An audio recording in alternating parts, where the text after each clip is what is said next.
more? Like Thrasher and Transworld? There's no more magazines, really, but Thrasher there's doesn't a t-shirt produce a company magazine? that- Oh, yeah, that's true. It's definitely a t-shirt company. That's what saved them. You though. guys ready? You know? Ready? Yeah? Yeah. All right. Welcome to the Dreamrun podcast with Chase and Tuma. You're now listening to Volume 4. And if you haven't listened to us before, we are all about diving into surf, skate, art, and culture in and around the LA area. Today we have Mackenzie Eishenhour with us, Dead Hippie on Instagram. Where do we start with Mackenzie? Skater, Stoner Park local, author, journalist, father. You got a couple kids too. 2 kids, yep. Let's see. Lengthy He was career. lucky in enough skateboard- to get, his duties covered so that he could be here with That's us right. tonight. We appreciate Thank you, you Mackenzie. to the You know what I wifey mean? on that really one. appreciate Thankful, that. yes. Yeah. Thank you to the wifey. So, She's holding it yes. So you currently are a contributing editor at Transworld, and in the past you were associate editor at Skateboarder.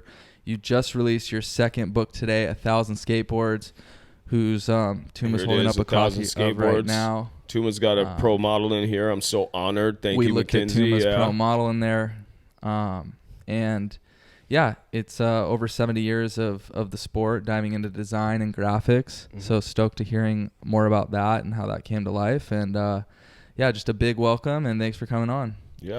Yeah, thank you guys for having me. Definitely honored to be here. Skate with you, Chase, and honored to be with this legend over here. Oh man, Oh. oh man, it's really humbling to hear that, bro. Because based on all the stuff that you've done in skateboarding and for skateboarding, I really look up to that as well. You know what I mean? You've been really a forefront of like telling a story, and you are an amazing interviewer. And we're just kind of starting this process with this podcast. You know what I mean? And so to have you so seasoned veteran at what you do is like, it's incredible. And I'm curious as to, first off, how'd you get into skateboarding? What's a little background of that? You know what I mean? Yeah, it's pretty easy. So we were living in Nice, France. My dad's American, and he was on a business trip to Florida, and he bought my sister and I, like in '86. It was 2 Santa Cruz completes, like when it was in Florida. Yeah. And there's actually like my board is like in the intro. That's my that's the one he brought me. Oh, sick. Here, we're going to show the people. And I kind of explain the first night he brought him. Sick. He took us down to the boardwalk. Yeah. And it was like the waves kind of, foaming up, a little mist coming up. Right, and I remember right. just like skating out ahead of like my sister and my dad and just being alone, and it kind of just like clicked. I know that It feeling. was something, Yeah. like, and I was good at like every sport, like Right. really good. And skating was like the hardest thing. Like I wasn't good right away, Right. but I was like hooked. Sick. And then there was like, I was at the American school, and there was another American kid from Boston named Justin, and he knew like more about skating than any of us. Right. So he would bring us, he showed us like Animal Chin. I remember seeing like Speed Freaks real early. And then I remember watching Risk It like in his basement, seeing your Nice. part. That's crazy. And, and we were tripping because you were like with the boy, like you were with like Nodis, Jim Thiel. We were like, who is this kid? Like, Yeah, and then you were man. pro. We were just like, wow, and I mean, born in the right space at the right time, but I could also relate to, I didn't play any other sports, right? But I remember at 5 years old, my dad bought me a plastic whammo from like this store called Zodi's. It used to be off of La Cienega in Venice, right? Yeah. And as soon as I stepped on that thing, I did a little carve turn, Jay Adams carve turn down the hill. I had no idea who Jay Adams was. This was 76, you know what I'm saying? And I knew from that moment, I'm like, this is what I want to do for the rest of my life. Yeah. And then I was lucky enough to get in with the boys when I moved to Venice. So yeah, that's rad. So my experience was almost the complete opposite. I was like way outside the bubble, Right. Like I was watching through the media and through like, videos, magazines. And then maybe once a year, if we were lucky, we'd come visit. Right. My mom had a best friend out here that lived in Hollywood, so we'd come, and I had been to like Venice Beach in like the 80s, and like I came to skate camp in the 90s, and then I finally moved here in 94 to go to UCLA. Okay. And then I just started like meeting people, like these two French twins somehow lived with Eric Dressen. Right. Which just absolutely blew my mind. Like, I mean, that was the first time you met Eric D is when you met these guys. I mean, Eric D was like, to me, it was like Michael Jordan or something. He was my dude. First of all, I was like a short, blonde haired, I looked like Eric. That's right. So I copied him. I wore khaki shorts. Yeah. I kind of pushed Mongo and had to switch over. Right, so right. I would see him do that, and I'm like, oh, this is my dude. And I'd seen Speed Freaks. And so I like come to UCLA. Not only do I see the hill from Speed Freaks, first of all, know, it's right on 405 right there, but I see Eric Dressen just like living on a couch. And it's crazy. It's like I couldn't explain to you how gnarly it was for me. Like having built these people up from like across the world, and then to like meet them, and it's pretty amazing. I mean, for someone on that journey, it's like you've reached the pinnacle. Like, this is heaven. I mean, these are my gods. You know what I mean? And I can relate to that, because when I first met like Christian and Jay and Jesse, I remember seeing Jesse and Nodis at 26, Station 26 in Santa Monica. This is before it was the Santa Monica Gaps, Mm-hmm. It was just an old school wall, and Jesse was there with Julian, right? So sick. And Jesse's like, Julian, you want to go skate this jump ramp? And they just, and I was just like, oh my God, these guys are fucking cool. I want to be like them. You know what I mean? Dude. I want to be around them. And Julian would come skate with Eric. Yeah. Like in the late 90s, and neither of them were like doing that well. Right. You know what I mean? For like, sure. This was like I think around when Anti-Hero was starting. Yeah. Like Julian was kind of just a pro on the tail end of it. For sure. It was like all that tech skating coming like. Right. But we'd see Julian come down and skate with Eric, and it was just like me and my French buddies, we'd just be like, I can't believe it's a stranger, like. Yeah, for sure. It was a hard time for skateboarding then. It was, like you said, it was in that transition, you know what I'm saying? Street skating was really just starting to evolve to become what it is now, man, Mm-hmm. And, it was...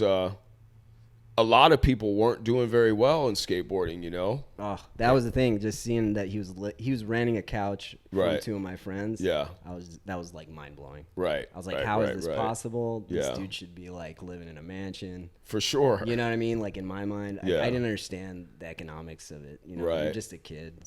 So you didn't move. You were living in France until you came out here to UCLA? Yeah. So it's like I'm born in Belgium. And then we moved to Norway when I was 6 months old. My mom's Norwegian. So we lived in Oslo till I was like 8. We moved to Sweden for a year, back to Norway, back to Belgium for 2 years. And then we moved to France when I was about 10. Right. To the south of France. And we stayed there until I came to UCLA.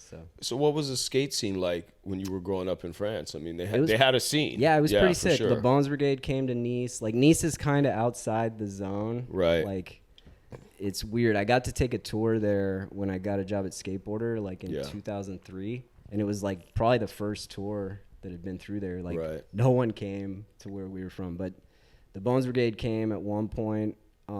Thrasher had 2 covers. Oh wow! There's one of Christian doing like a boneless, like superimposed over like of course the backdrop of like Nice. Yeah. And then there's a Steve Caballero front board that's like on the boardwalk. Right. But that was just like one time in '87. I think Mofo came through. Okay. With Gator and those dudes. Big up to Mofo if you guys don't know who he is. Mofo's the man. Mofo is the man. So He's one of the reasons why Thrasher is what it is today. Mofo and Blackheart and Kevin Thatcher, you know what I mean? It's 100%. It was a different time then, and thank you for mentioning Mofo, man. But wow. Then we, like in France at that point, we were all, the girl video came out and we were all watching the courthouse. Right. So when I got to UCLA, the first thing I did was take the blue bus down to the courthouse. I couldn't believe it. I was like Purdue and Santa Monica. Like, wow. And it was still open. I remember the court. You couldn't skate. Yeah. But I still skated, got kicked out. But the courthouse was like the center of the universe at that point. It's so crazy to me because, obviously when you grow up in a certain area that people from the outside look at, you kind of take advantage of it. You don't really like realize what you have, you know what I mean? And then a lot of skaters such as yourself and other people come from around the world, and they're like, these are the spots that I've been looking at my whole life, you know.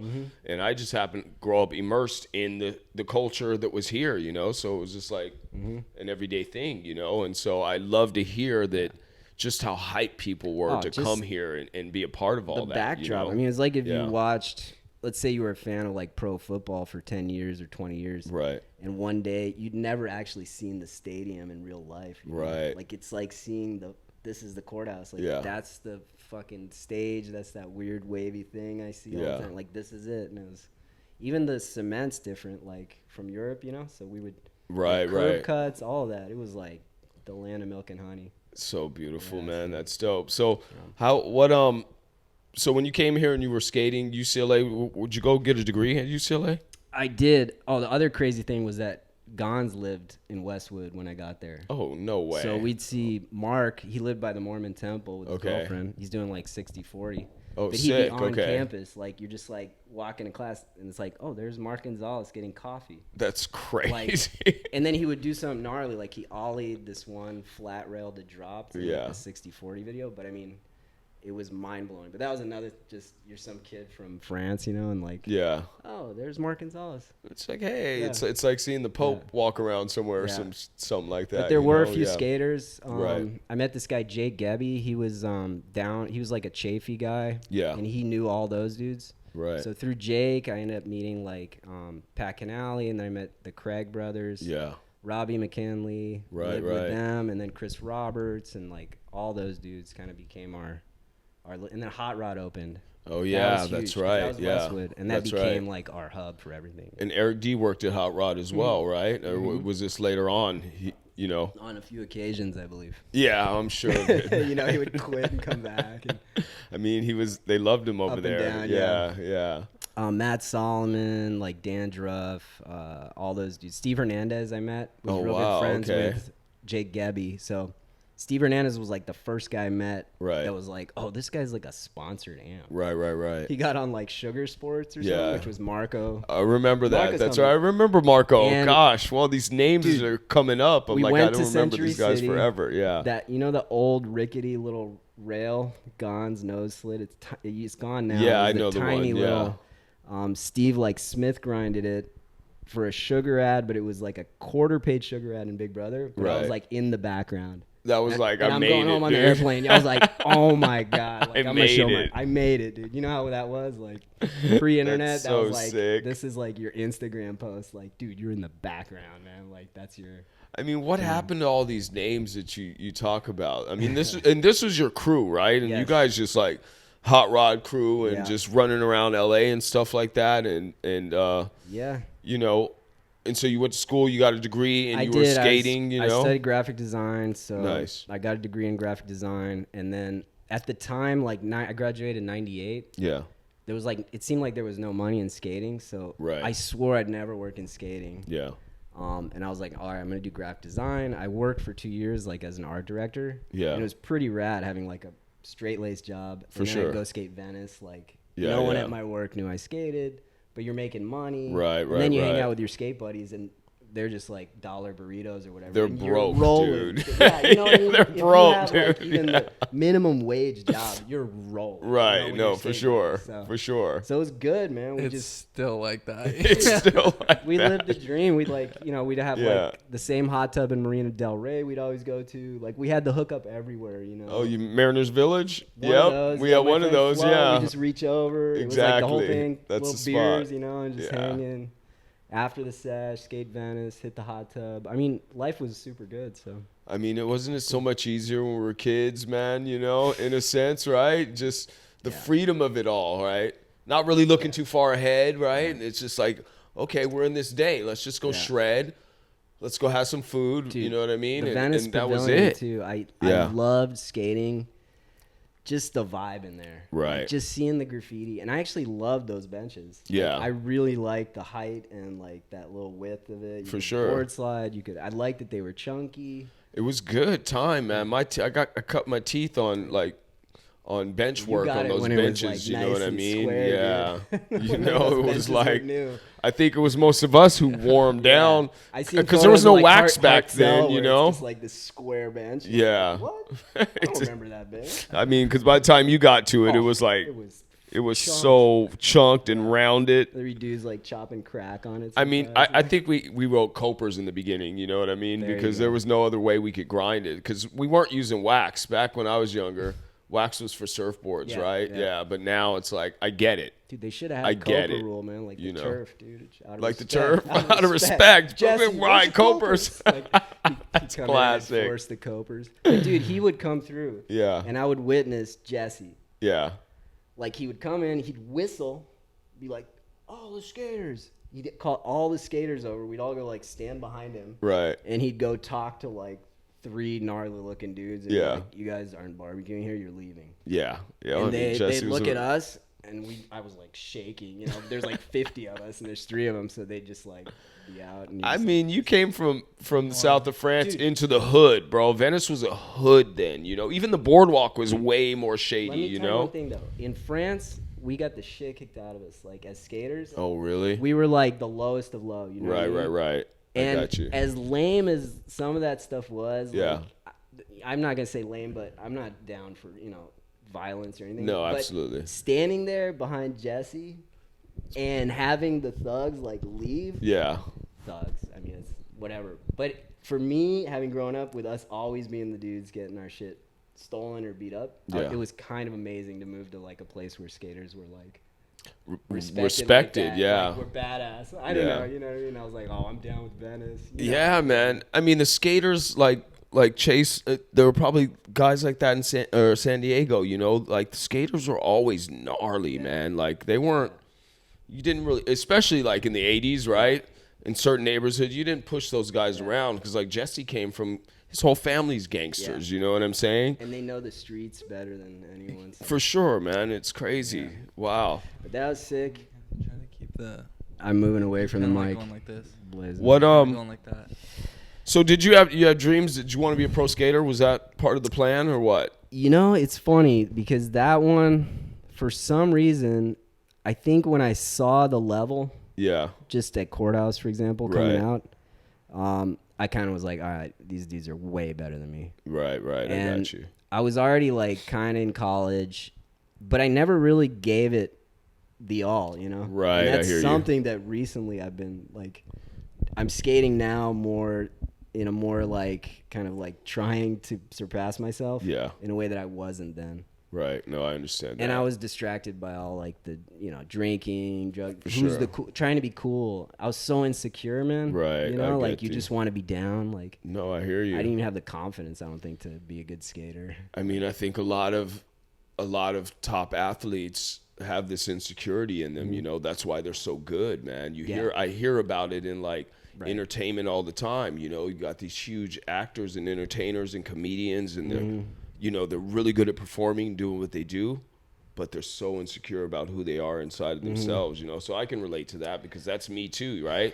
Yeah. Like you call me a legend and I'm like, whoa, easy there, you know. And then I'm like, well, where's mine then, homie? You know what I mean? If Yeah, I'm such I mean, a legend, right? I got a check out Yeah. in like a French mag. I had Right. like a shop sponsor, but it was my homie's shop. For sure. In Nice. Yeah. And then I kind of let it go, and I figured like, okay, I'm gonna just be like friends, and we Right. started going out, and we knew like Guy and those guys and Yeah, Keenan, and yeah. it was more like when we see them at the club and the bar, if we're down, that was enough for me. Right, I got you. And, I got you.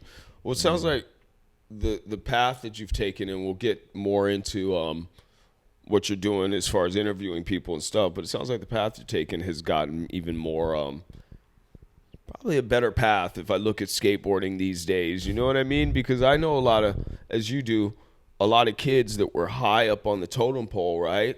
And now they have nothing and nothing else to fall back on, you know what it's I'm tough. saying? And so I teach skateboarding now, and I look at a lot of the pros out there, and I'm doing more well off than a lot of them. They get to travel the world, and they get pictures in magazines and stuff like that, but they're not making a living, man. Yeah, I remember difficult. my friends like Robbie was looking at me Right. like, man, I should be in college. Right. And I was looking at him like, damn, dude, you're killing it.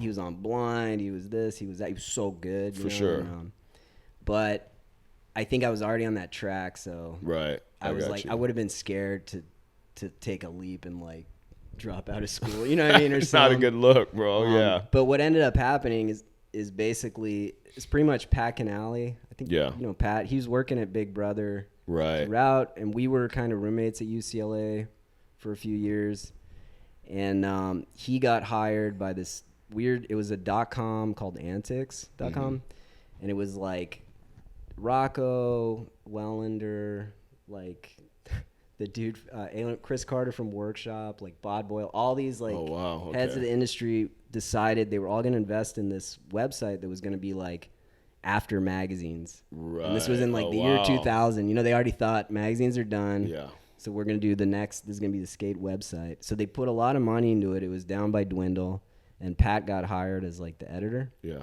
And so he basically was like, oh, you should be the art director. So I interviewed there, and I ended up getting hired there, and that kind of pulled me into skating a little bit. Oh, nice.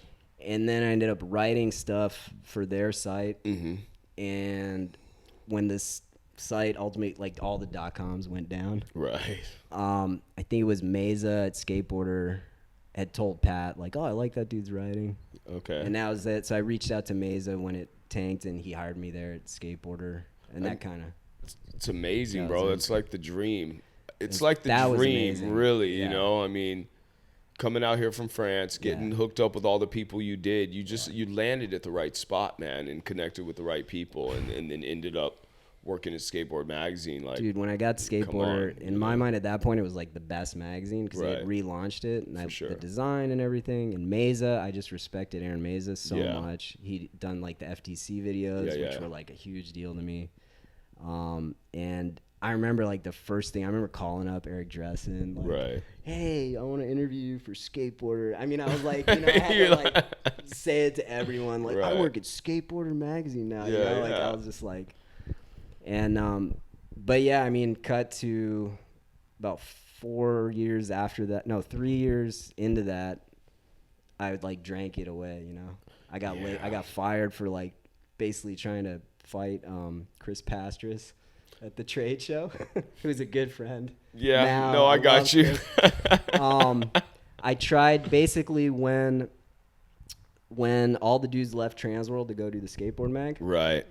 I told everyone at Skateboarder, like, dude, we got to jump in. Yeah. Skin was still there. Right. And what I didn't know is Skin was already trying to hire us all. Oh, but wow. Mesa was like, no, we can't because Mesa's NorCal. Right. I remember getting in this meeting and coming down to like Mesa being like, nah, dude, I'm Thrasher. Like, I can't go to Transworld. Wow. And I had never in my life, like, imagined that this stuff was true. Yeah. It's like, definitely true. There's some rivalry, like, man. You know what I mean? Wait, what? Yeah. Like, what?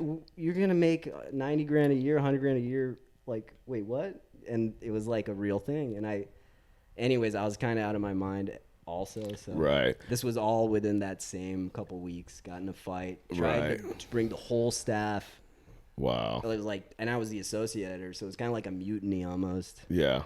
And then they ended up firing me. And yeah, I moved back to France, kind of like just kind of kicking rocks, man. Like, man. Convinced my girlfriend from here to come with me, who's my wife now. Oh, wow. She's from LA. So she came out there. We got married out there. And how long did you live in France?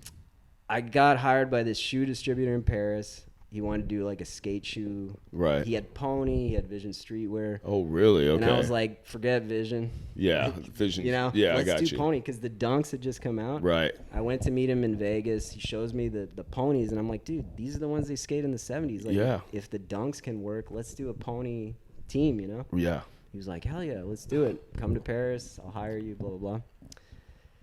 I go to Paris, and basically I end up just doing ad layout. He knew I had a graphic design degree. Right. So I'm doing ad layout for all the ads for like these high-end shoes and stuff. Right. And getting paid not that much.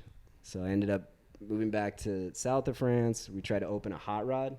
Oh, okay. Oh, really? Okay, with the partners from here? With Cameron. Oh, sick. Okay. Barely. I pretty much bullied him into it. Right. I was taking like Klonopin and like drinking through all this. It was bad news No. bears. It was me calling at like 2 a.m. from France. Like, Cameron, we're opening a hot rod. You cool? Jim's cool, right? I don't know, dude. Just say yes, dude. Or I'm gonna send people over. So You know? sick. Cool. Yeah. It's gonna be open next week. Later. And we opened it with the logo, everything. No.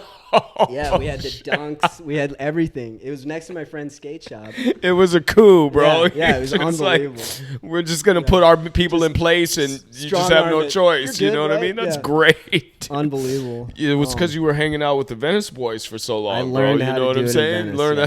That's how you learned it. You ask, but you're also telling. You hear that, Encinitas, bro? You know. It didn't work. Yeah.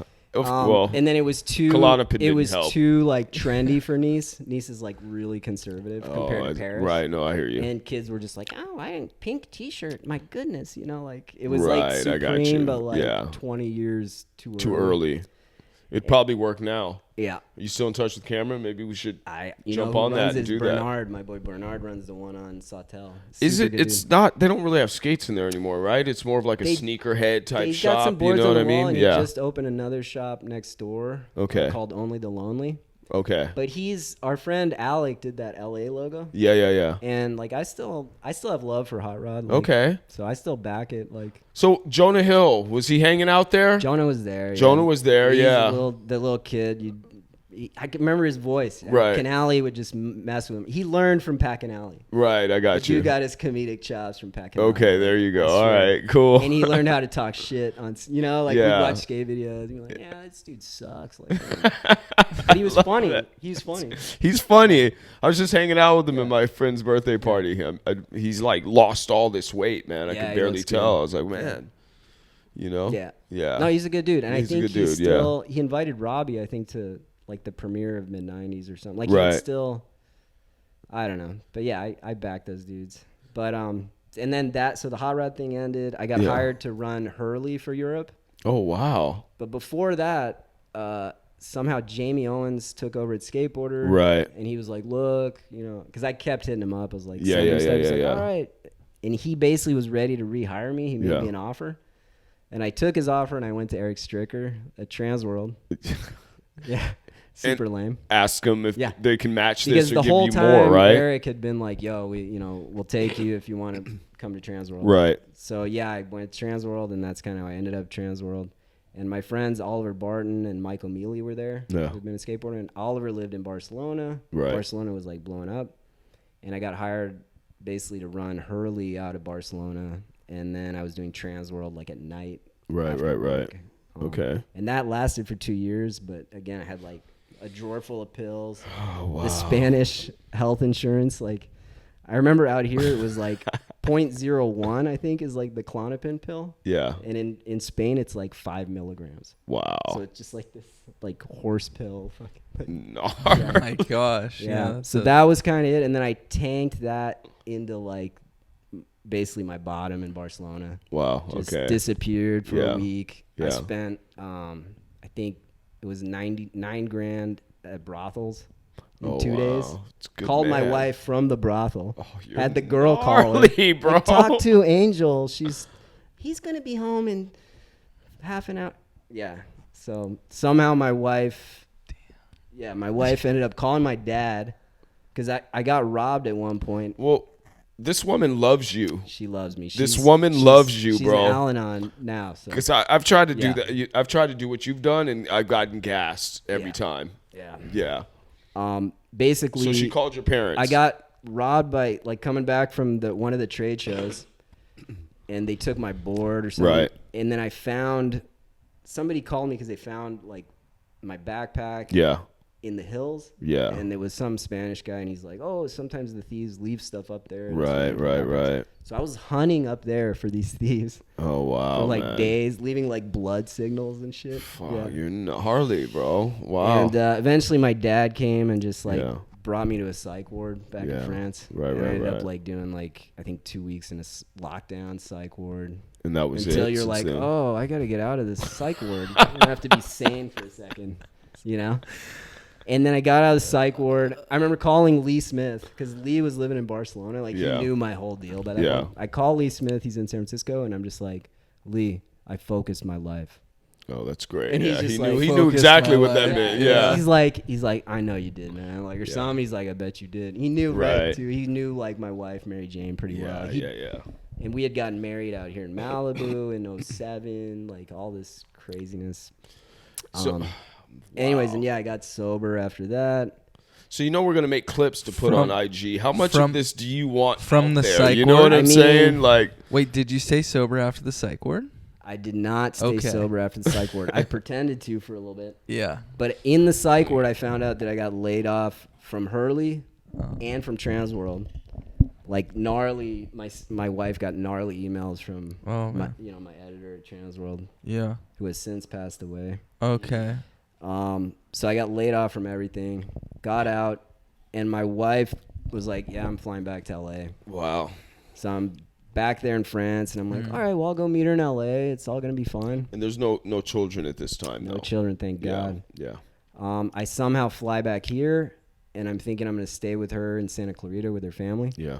After one night of that, she's like, nah, you know, you're done. Like, she drops me basically at Packen Alley in Cameron's apartment where I live now. Oh, okay. Armacost. Right. Right up here. Yeah.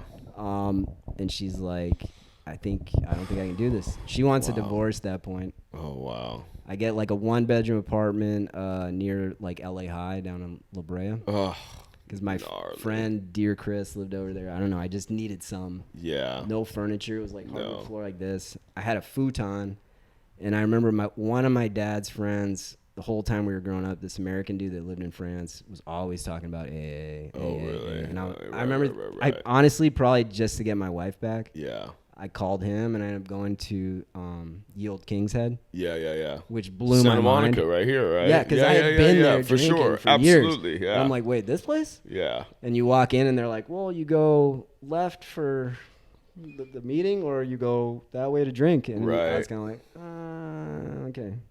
And then, started doing it. Pastress somehow saw me at a WSC party wasted. I'd like hit my head. Oh, gnarly. And he drove me home to that weird 1-bedroom apartment, and he was like, dude, you might want to check out AA, you know, like I've been checking out. He was in the program that we can. Okay. He told me to basically also check it out, which was crazy because we had gotten in that fight years earlier. Right. And I honestly, like, I give that dude so much credit. It's so dope, It you came know? around I mean, like that, yeah. Not to cut you off, I just think about like as well my journey and being a skater and growing up around all these skaters, and now, you know, I'm sober and seeing there's so many skateboarders that are like, you talked about Guy earlier, you know, and I ran into Guy, and like he's, you know, that dude's been through it. A lot of them have been through it, you know what I mean? And like, or to the other side, you know what I'm saying? And so these stories are important, especially for other kids, I feel, you know what I mean? Like on that level to like kind of hear, you know, fuck, man. It was really rad to come into that, get sober here, because right at that point, like all these pros were in, you know, in the mix. And I was just like, oh my God, like it's this dude, it's that dude. And then I would start seeing just people that had been heroes of my parents, you know, our whole lives. Like you're like, oh, it's one of the Beatles. It's one of the Eagles. And yeah. It was mind blowing. I couldn't wrap my head around why they would be there. I mean, you know, I understand what you're saying. I know it's like principles before personalities, but to me it helped to see like pro skaters and 100%, you know, actors and musicians. It just, I don't know. I was like, okay, this isn't like, these dudes wouldn't be here if this wasn't legit. So anyways. So what I do want to ask you is, because you've been around skateboarding and you've been involved in skateboarding for so long, and you've seen like the growth of skateboarding and where it's at now, you know what I mean? And like it's Olympic level, and so my take, maybe this will feed into it. My take is like about 3-4 months ago, I went with Dan Levy from Juice Magazine to Highland Park. And Highland Park is like, used to be a ghetto, and it's super trendy, and there's a lot of skaters that live there now, you know what I'm saying? And so we went to this theater to watch this Vans premiere, and it was like the B team apparently or something. I think I just saw that video. You know, they weren't like the gnarliest dudes, and they weren't doing the gnarliest stuff, but I felt like it was accessible to kids kids could see it and be like, oh, I can do that. You know what I'm saying? But then I'm thinking, are these guys are like pro and getting paid and they're sponsored for doing this? You know what I mean? And they are. It feels more like it's a scene situation, right? Where you don't have to be the best. And it's kind of been that way the whole time, right? But I feel like in my generation, you had to have a little bit of chops before you were sponsored. Now I feel like you could just be a part of the crew and you're hooked up, right? Do you see it that way? And where do you see skateboarding going and where it's at right now compared to where it was? Yeah, luckily it seems to work itself out. It's gone through the same cycles, I feel like, over and over. Right. Because it got to that point where it was a little stale in the 90s, like California, like just cost and tech, let's say. Right. It was like, all right, what else can we do on a plastic picnic table? And then all of a sudden you had like Ricky Oyola and like Matt Reason, all these guys come out with like Eastern Exposure. Right, and they were right. just bashing poles and Smith grinding ledges, which was like illegal. Yeah. Like it was frowned upon. It was like, no, that's below the bar of what a pro should be doing. Right. You can't grab your board. You cannot feeble grind. Right, you cannot right, Smith right. grind. You cannot pole bash. Yeah. Those things were outlawed. They were like beneath skateboarding. Yeah. And what happened is people saw that, and yeah, it's accessible. I remember going back to France, all my friends just wanted to find a pole to, pole jam. Right. Because it was sick. It was like exciting. It was more fun than trying like a switch flip back tail for 5 hours, For sure. You know what I mean? It was new. Yeah. So you get like the Shane O'Neills that come, and they're amazing, but I don't know. Shane O'Neill doesn't. When I watch his skateboarding, it's amazing, but it doesn't give me crazy passion. Right, I hear what you're saying. So when I watch that kid Emil from Polar skate, he's not the best skateboarder. No one will argue that. Yeah. But because he's trying to overcome what God gave him, it's sick. Yeah. I feel passion for it. For sure. Now, there are instances where the skater sucks and there's no passion. Right. And I think you may be talking about some of those situations. Now, they've slightly. always existed. Yeah, they have. You remember? There's always like, it's like Lance brought the fun vibe, right? Right, Then there'd be the guy who was like, not as good as Lance, but not even as funny as Lance. And you're like, okay, what are you bringing to the table, bro? Right. Like, why are you on a pro board? And now all you need is like 10 million followers, and like you're in the mix, bro. Yeah, I was gonna kind of ask you that because I'm wondering, someone who's witnessed skateboarding pretty consciously and had to report on it and work in that industry for so long, where do you think, or do you think social media? Well, let me back up. What do you think? Do you think social media is good for skateboarding? And B, do you think that there's more opportunity to be a professional skater now than or less? I think like everything has ups and downs. So, when videos came in, there was a whole debate like, is video ruining skateboarding? Right. Like there was a company called H Street. Yeah. And, the Palo guys, for example, would say like, well, they filmed all day just to get that clip. It's not even them skating if they can't do it every try. The Pal guy saying that? Well, that's funny Yeah. to me. I don't know, whatever, like the non-progressive. No, I got you. It was like, I forget which video, but they made fun of it at some point. Yeah. But with social media, I think, there's accessibility that comes, which is cool. Like anyone, Deeds in Oslo, Norway can be as big a deal as anyone in California, which was not the case. Mm-hmm. That was not Right. You had to there was no way you were even going to be known or seen unless you were like at the courthouse. That was it. Or at Pier 7. Mm-hmm. Those were like your options. Right. That was it. Maybe Chafee. Okay. You know what I mean? It was like, now it's like this dude can live in Oslo and be like one of the top pro skaters. Mm-hmm. And I think that's a rad part of social media.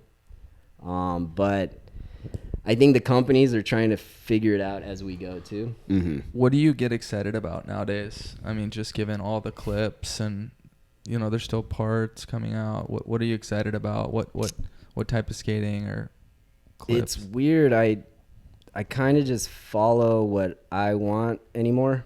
Okay. Like for many years, it felt like I had to watch everything. Sure. If I was going to be in any way like a self-respecting reporter of, or journalist of sorts. Like when I was on like the masthead of a magazine, it was like, okay, I should be semi-cognizant I can't just go in and be like, I didn't watch anything, you know? Right. But honestly, it takes a lot for me to watch something these days. Okay, so Yeah. you're selective, and I mean, what is that? I'm just not. What are some examples of the past year that you've? I mean, I watch a lot of old videos, Okay. and like, even just with my own Instagram, Right. it's kind of just an ongoing education for me. I was going to bring that up Yeah. next, actually. Yeah. I mean, it's pretty remarkable. You know, we met at Stoner Park, and I think we like each got a couple clips for each other. I think I was skating the hub or something, and I was like, oh man, I'm stoked. I've never done that. So can you grab it? And that's the homie move. Appreciate that. But yeah, and then we connected on Instagram, and I started seeing all your posts, and I mean, I was just blown away. I was floored. It's like an absolute scholarly angle on skateboarding and video parts and spots and different generations. And I've been into skateboarding my whole life, but I'm getting an education full on. And just to interject, when we were thinking about who we wanted to have on, he's like, bro, You know this guy, Dead you know Hippie? this guy, bro? You know this guy, Dead Hippie? Yeah. He's like, Mackenzie. dude, you have to check it out. It's super dope. I'm like, oh, that's my boy, bro. I'll give him a call.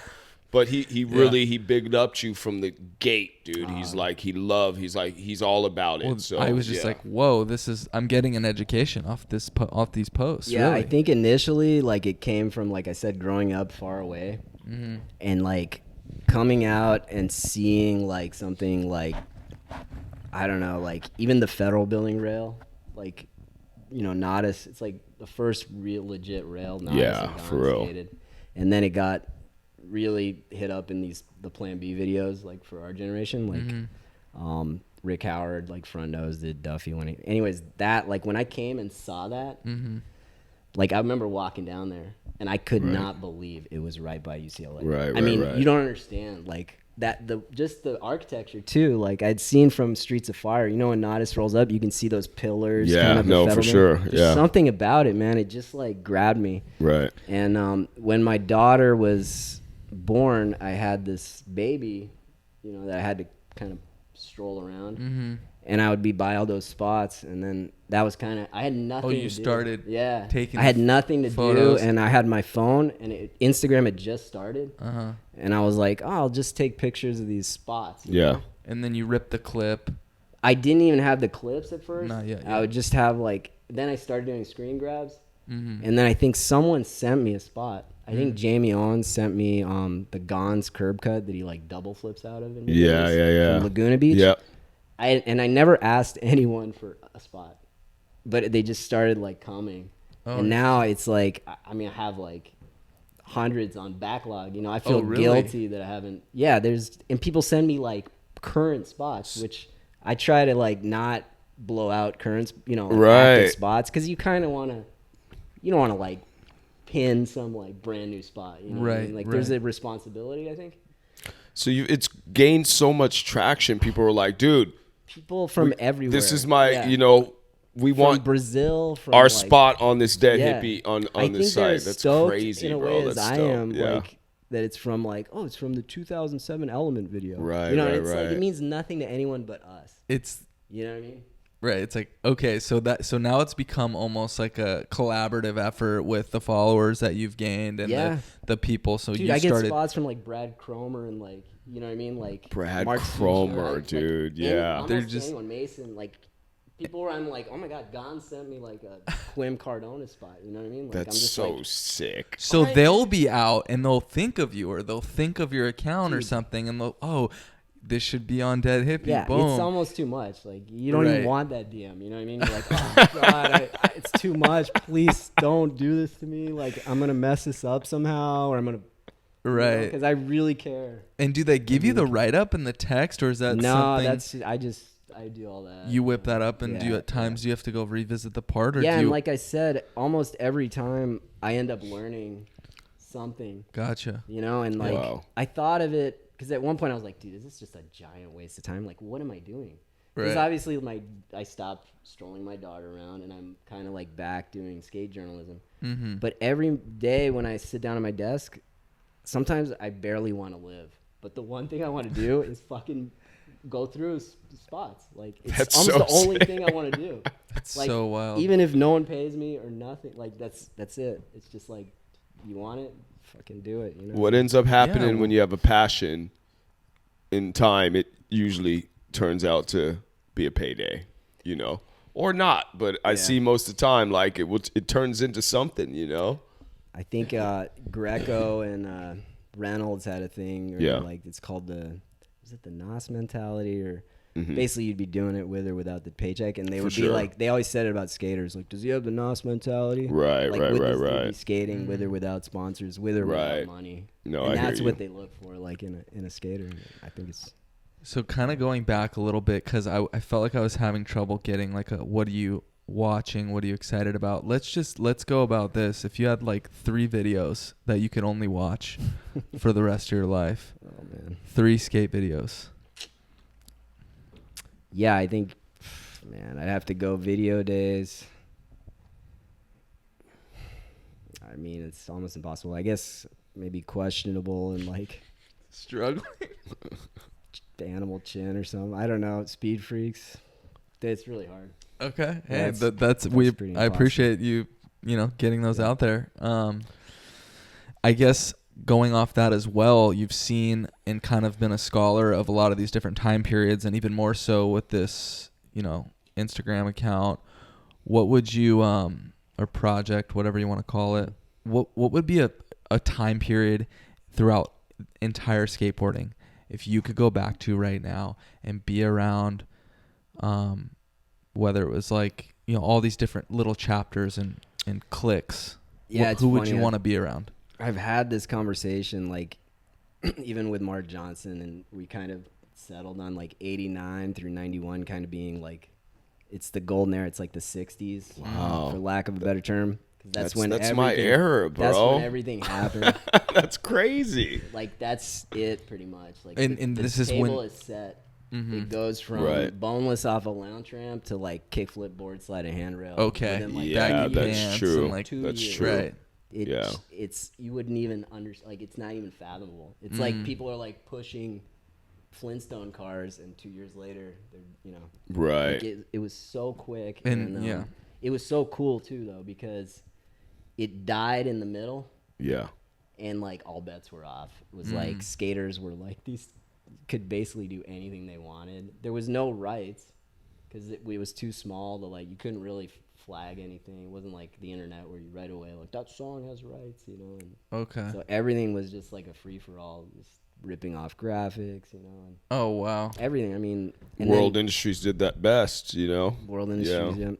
I mean, I think that's probably the era. But as I get older, I do look back fondly on like the early 2000s. Okay. And I think nostalgia kind of moves in like these like 10 to 20 year cycles. Mm-hmm. It's almost like no matter how bad it seemed at the time, you will look back on it fondly, like at a 20-year marker, or, you know, at a right, certain I got point, you. you're like, man, Flameboy and Wet Willie were really cool. Like, it just happened. Like, Yeah. I've had that debate, and there are kids now. Yeah, it checks out. Dude, there are actually. kids now paying like a fortune for Flameboy and Wet Willie stuff. 100%. It's right in the window, like that Right. nostalgia window. where Yeah, it is. yeah. You get a disposable income at, like, you know, Yeah. and you buy all the things you wanted when you were Right. a teenager. Right, right, And that's right. kind of like the. But yeah, I think they're all good years though, dude. Skateboarding's so sick, you know. Yeah, and you would probably classify yourself. I mean, you're pretty much like a core. I mean, you skate stoner all the time. You know, it's like a plaza, full street skate park. I mean, you're just a street guy. I mean, I know you skate the quarter, and when we met, you were skating the quarter. But is that how you would kind of classify yourself? Yeah, I mean, I tried real hard to be a ledge skater because that was the only real game in town from, like, you know, 94 to 98. That was it. You know, you backtail, you switch crooks. And I was always, like, my forte was definitely transition. And Okay, so it was. yeah, I mean, that's what I was Yeah. like. I had a mini ramp too, like in Right, France. right. Okay. Like my dad like built a mini ramp with me, and all. So like I think that gave me. I mean, from the beginning, your dad was super supportive of this then. He was sick. Yeah, he sold his motorcycle so we could build a mini ramp. Oh, wow. And, Damn, that's sick. That is so, oh, man. Big yeah, ups. he's rad. Yeah, he passed away 2015. My mom passed away 2015. Yeah, condolences, man. But yeah, he was a good dude. Okay, got a little bit of a controversial question. You said switch crooks. Is there such thing as an overcrook? I mean, all that stuff is, first of all, it's all made up. So Tuma and I argue about stuff like this all the time. It's all made up. I read on the slab boards. I mean, I'm cognizant. I can be aware of the debates. Over crooks was like labeled because there was, it was like that weird backside nose grind. Right. Yeah. Now front side was always that way.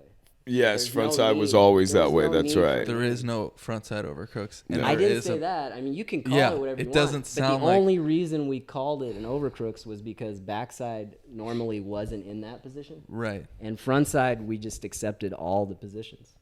So there's no need for that extra word. Gotcha. It's just a nose grind of another. But you can obviously call it whatever you want. And I even I've had this debate about like half cabs and fakie 180s. Okay. Like I remember asking Tyshawn one time, like, is it a fakie 180? It's a half cab. I know. Yeah, they think it's a fakie 180. It's like the Indie Air. So this is one. Chase and I, we battle. Wait a second. Can you do, if you front side air and grab the middle of your board in the middle of an air? Which hand? Which hand? Are you goofy or regular? That one's easy. Okay. And it's like Dwayne Peters, so it's like, of course they're gonna make it. Yeah, I've been schooled up. You can't do a front side indie. I mean, that's kind of like. There you go. That's kind of just easy one to remember. Easy one. And it's some old dude will take, hey dude, act like, oh my God, there's no front side indie. Like as if it's some huge thing. That is totally me, bro. I'm like, there is no front side indie. It needs a backside air. We don't even know what half the new. Maybe it was because Tony Hawk. Because if you did it, like, yeah, there's some. But I guess I'm in that nostalgia window myself personally because I'm turning into that dude and trying to school kids on like. Yeah. That's not what. No, that I still say like front side half cab nose slide, but I do get that fakie front nose is like a little cleaner, easier. Way. Yeah, and sometimes I find myself with kids at Stoner just saying like, oh, fakie front nose, just because. Why like die on the? It's not the hill to die on. Front side half cab nose slide, man. You know what? It's funny that we're having this debate because I forget the guy's Instagram handle, but he does these animations of skateboarding, right? Oh, yeah. Like really cool animations, right? And one of them was like a total debate on whether it's called a 360 flip or a tray. You know what I mean? And like. It was hilarious. Tray was like the cool way to call it for a second. Right. And then 5 years later, tray sounds kind of stupid. Right. Like, don't call it a tray. It's just, we're girls. It's like, don't wear a pink shirt. A yellow shirt's better. You can't say tranny anymore either. Well, you can say whatever you want. Yeah, that's true. But I do happen to say, I'm better at transition. Yeah. I mean, it's all like a kind of work in progress, right? Right. Like there's no hard rules. I mean, so I gotta say, when I was growing up during the early 80s and the 90s, as you were, we rode everything. Skateboarding wasn't compartmentalized so much, you know what I mean? Now you have street skaters that are just ledge skaters, or guys that just do rails mainly, that's their forte, you know what I mean? Or flatland guys, when I was a kid, it was like we skated vert ramps, backyard pools, ditches, curbs, ledges, whatever, man. We would slappy all day long. Slappies weren't cool at a certain point, and now they're back again. I just you know what I'm saying? Slappies 2 years ago because it wasn't. I probably would have gotten kicked out of my crew if I did one like my entire skateboarding life. Before. We got to go over to the. No, I got the tail end of DMV, bro. I love it now. Okay, but like I started like '86. So I got like the tail end of right. Shred everything. Right. And then like 91, you still got Spayer and like dudes that are just crushing. Right. Cardiel. But 92, they dropped the ball on Cardiel. Like he's out. All those dudes were just like done. Wow. If you like grabbed your board or you like had some kind of funky transition. Yeah. Like no, you weren't like with the hat down. Cardiel's weird, man.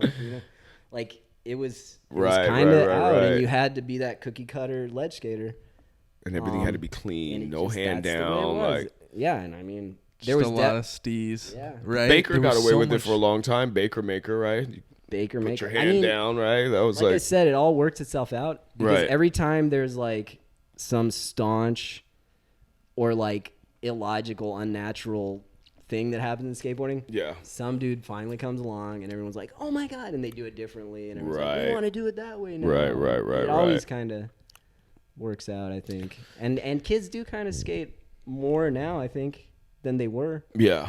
Like kids are skating, they're grabbing again. They're like skating. Oh, for sure. Obviously, curbs and all that stuff. And You know what? I really believe, and I don't know if you agree with I this, see but kids like trying to learn like body jars and stuff on the quarter pipe. it's amazing. You know what I mean? Kids that you would not have seen them. Well, they're doing going to that. have longevity in their skateboarding because I don't know any 50-year-olds that are still jumping downstairs at a high level, you Right, know? yeah. I know a lot of 50-year-olds, even some late 50-year-olds that are still at a high level skating transition, you know what I mean? I always try to tell kids that, but they don't, you know, they don't listen to me because Yeah. I'm that old guy now, you know what I mean? Like, who are Don't you, tell me bro? what to do, Grandpa. Yeah, you can't even kickflip. You can't even switch I'm like, you're right. I trail, can't kickflip anymore. So what? You know?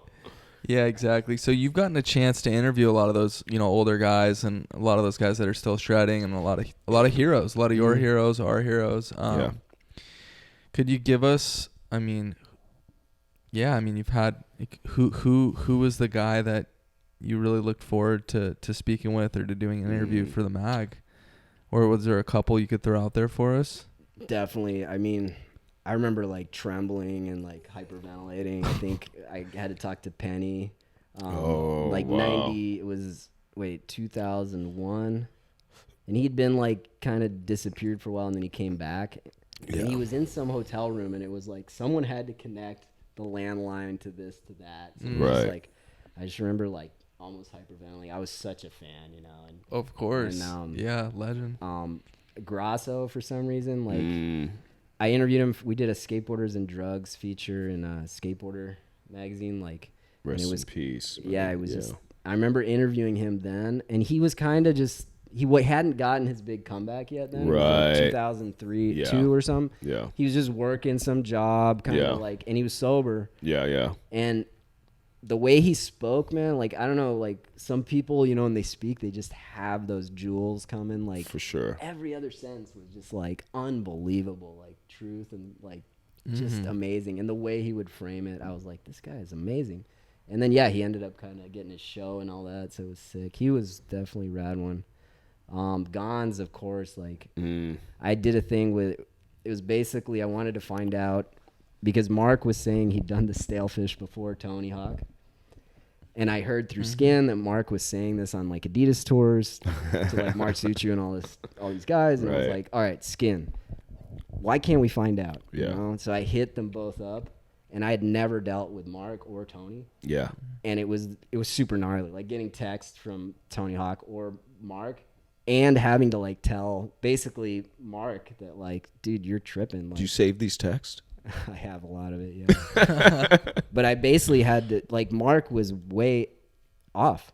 He was like years off. Oh, really? From his story, I was like, Mark, I mean, Tony did it in Sweden in 87. And even the dude at the Swedish summer camp even found a photo. Oh, wow. Of Tony, Okay. like, grabbing Stalefish. Yeah. So it was like I had to go back to Mark. And Mark was so cool about it. Right. Of course, you know. But I was Yeah. like terrified.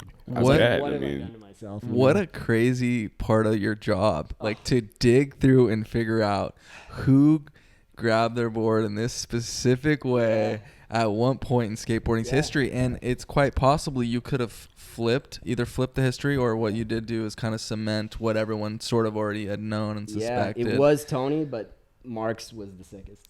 And you know, it was more he tweaked out. Just, But it was years It had that late- but it feeling was that you were years talking later. about earlier. Yeah. so people wanted Marks to be first. Right. But what is it? It's made it sound like it was years later, or was It's it like a year and a half. or okay? something. But then Lance still was like, Mark might have done him at my house before that. So it was just like, and it was- honestly, Right. I don't think Mark even knows what he's done. That's the thing. Right. Like That's he how doesn't good he know. is, man. and I Yeah. don't think Yeah. he doesn't think when he skates. I don't think. He's just Right. in a kind of a flow state. Talk to Mark, you're talking to a guy, but the skater is like almost a different beast. I mean, you're almost talking to a guy when you talk to Mark. You know what I mean? Like, he's on he a is. different level. right? Yeah, Mark has always been that way, and he's guarded. Like he's he's very a little, for sure. Like, why are you? He kind of pushes away, and I mean, it's tricky. Skating. There used to be a ledge off of Ocean Park and Main Street at the library right there. Mm-hmm. I know which one. Yeah. You know which one I'm talking about, across the street from the library. Yeah. And skating there with Gons and Nodis and Julian and Tommy G one night. I mean, you talk about, and I'm a kid that's sponsored and already hanging out, but still to this day, I think about that. I'm like, fuck, man. Yeah.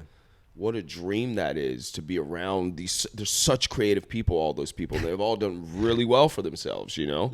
Yeah. I got a good one for you, actually. So, another guy was Jason Lee. Like, sick. When I got fired for basically trying to fight Pastras, it was right when they were relaunching Stereo. Yeah. And I even I don't remember any of his blackout, but my friend up here before I went down, I remember he had said something to the effect of like, "Oh, which jazz record is he gonna rip off this time?"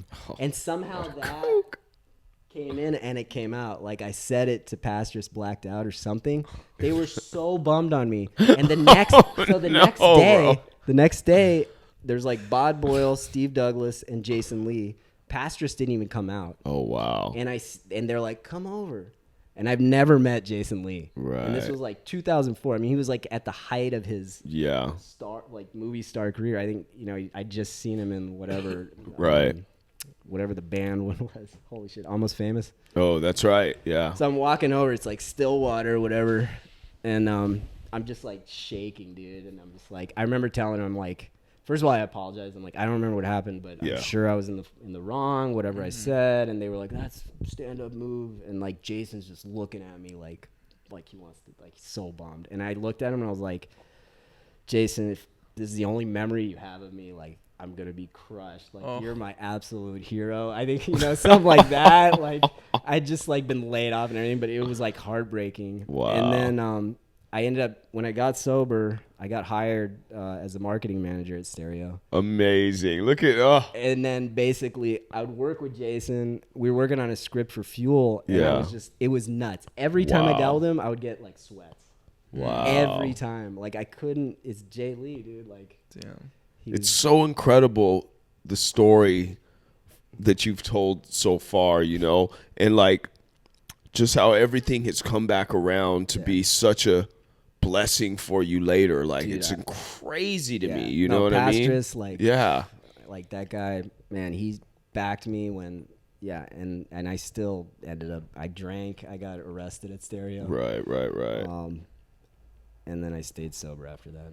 Wow. Yeah, I mean, that whole kind of crew just went through a lot of shit, right? I mean, there's so many of you guys from that generation that are sober now and that are still skating and kind of getting this new wave. I mean, my friend Eric Stricker, who was the editor at Transworld, he had hired me, when I lived in France, then Barcelona. And then basically I drank, I got arrested at Stereo. I spent the night in jail. And I got out the next morning, and I guess Eric called Chris and was like, "Look, dude, like, if we fire this guy now, like, he's just crawled back from like the gates of hell. Like, he's gonna be destroyed. Like, let's give him one more shot." Yeah. And a week later, he passed away. Oh wow. Eric did. Yeah. So he like saved my ass, and then a week later, he passed from like pills. Yeah. But that was just gnarly. Like, wow. Yeah. So rest in peace to Eric. And I also wore my Bob shirt because Robbie obviously. Oh yeah. Passed away. Yeah. So, Rob McKinley. Drinking is it's a dangerous beast. It's a dangerous beast, man. I'm glad that you're not down that path. I'm not down that path. You know what I mean? Like, it's a good way. So I have another question. So, you skaters that maintain their longevity or their legendary status, you know what I'm saying? Because I look at like my generation, right? And so like Christian Hosoi, Tony Hawk, because of what he's done, right? Steve Caballero, all these tranny skaters, you know, and even like Costin, a kid that I grew up with, right? You know, in a generation who was a tranny skater who became an amazing street skater. Like, those are the names. People still know their names long term, right? Yeah. I feel like some of the top skaters now, because skateboarding is such a huge thing and there's so many kids coming up, they're not going to be remembered in 20 years. You know what I'm saying? Even ones that set the bars now, right? Because I look at I asked a kid the other day, I'm like, do you know who Danny Way is? He's like, who? Danny Way was at Venice today. No way. That's sick. But I can answer that again. Like I said, to me, like, I know it could sound lame too, but 87, 88 through 2000 is skateboarding's like creative, like that's when it was made. I got you. You got dudes like Heath Kirchart. I mean, everything was changing. I love Heath, yeah. Things were changing. It was like, oh, Costin's nollie back nose blended a rail. Right. These things were like milestones. Nollie heel, nose slide. These things hadn't happened, and then they happened. And so there's myth making, and there's like brands that are made. Danny Way is like, people can say what they say these days, but he was like one of the gnarliest skaters in every fucking realm.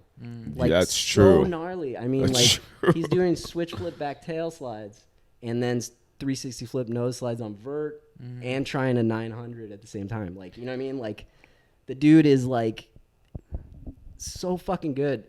So I think, like, as weird as it is, it's like there were tons of bands that came after the 60s. Right. They're not all going to be like, you know. That's true. They're not all going to be the Grateful Dead or like. Right. The I Beatles got and the you. Stones. There's the Beatles, the Stones, and then there's the rest. That's a really Skateboarding good already has their comparison. Beatles and Stones. And that's not going to change. Right. It's going to take a lot It's going to take to unseat those. Because even kids now, I feel like, are cognizant of like those guys. Right. You know? No, for Cardiel sure. is a thing. So, you mentioned Danny Way in the 900, and there was somewhat of a controversy there at one point. And obviously, you were working as a journalist. So what? I wasn't working as a journalist like in 1990, but I saw the video, the slow-mo kind of fade out to black of Danny Way trying the 900, and all of us were like, "Oh my God, that's, you know, he's pretty much got it. It's in the bag." And then I think by the middle of the 90s, like Sluggo started trying. Yeah. Sluggo was like a gymnast. He did the first backflip on vert, which was a Transworld cover. But he started getting close. I think Tony might have seen him trying it, and it might have like. And then Tony tried. He wanted to make one for the end, the Birdhouse video. They made that whole bullfighting arena like vert ramp. He was supposed to make the 900. He couldn't do it. He did like a varial 720 and was just like, all right, I'll do that. And he did the loop. Right. And then I think he tried to put one down at the Plan B ramp. He breaks his wrist. There's a sequence of that in his Big Brother interview. And then by 98, whatever the X Games, 99, sorry, he got it. I remember watching that. You know, whatever it was, 10th try, whatever it was, you know. Right. After time, all that. Right. It's amazing. He puts it down. And, you know, and then, so of course, the controversy comes from the Tas Pappas documentary. Right. But I mean, you can't even get into that without first going into the story of Tas and Ben, which is absolutely gnarly. Yeah. And rest in peace, you know, like to Ben and Ben's girlfriend. Yeah. I mean, those things overshadow whatever some trick that happened. Right. 100%. And I only reached out to Tony. Like, I have an article on Transworld that's basically just Tony's side. Okay. It's just Tony's response to Tas's documentary. And the broad strokes of that response are like, dude, what happened to you is so gnarly. Tas was in jail. I mean, that this doesn't really matter. But we did go and we talked to Don Bostic. Like, was there any irregularities in the selection for this best trick event? He's like, no, the people who go to best trick qualified by getting the points from here. Right. That's how they got in there. Tas was not in the qualifying event. So why would he be in the in the final? Yeah. that's it. There's That's nothing it. more. Yeah, we can maybe link Yeah. up to that and to that Tony side too if anyone's still Yeah. sitting on Definitely that. read that. There's like, it's long. Okay. And Tony was happy. And you talked to Tony. That was yeah, your piece with Tony. That was the first time I talked to Tony, actually. And then after that, I did the stale fish thing with him. That's right. Okay, fun. Okay, so, going back to the 90s to 2000 era, you have dropped a couple names like Costin and these guys that just, we'd never seen things like that. And Penny and all that. Like, who were some other really influential names for you during that time? I mean, right when you're talking right there, I just want to point out Gino because it's amazing to read people like kind of like chipping away at Gino's legacy. You got to understand, like, imagine going to like a video premiere. You've never seen a nollie 270 to switchback tail. You've never seen anyone do this trick. But Gino, like, bangs it. I mean, like, in a way, the one he does in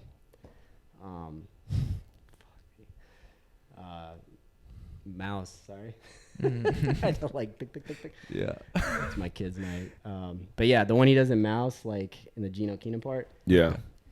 That's the thing, like, so not only was it never seen, but it's like the sickest one you've ever seen. Like when you see something like that for the first time and it's like that dope, that person is like elevated.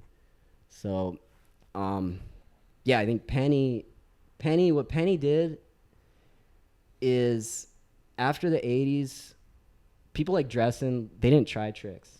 They just rolled and they did the shit they did and they did it every try. Right. That's how it was. Yeah. You didn't try tricks. And that's why you watch a Dressen part, sometimes people are like, oh, he doesn't do that many tricks. Yeah, but he does these every try. Right. And he does it at full speed.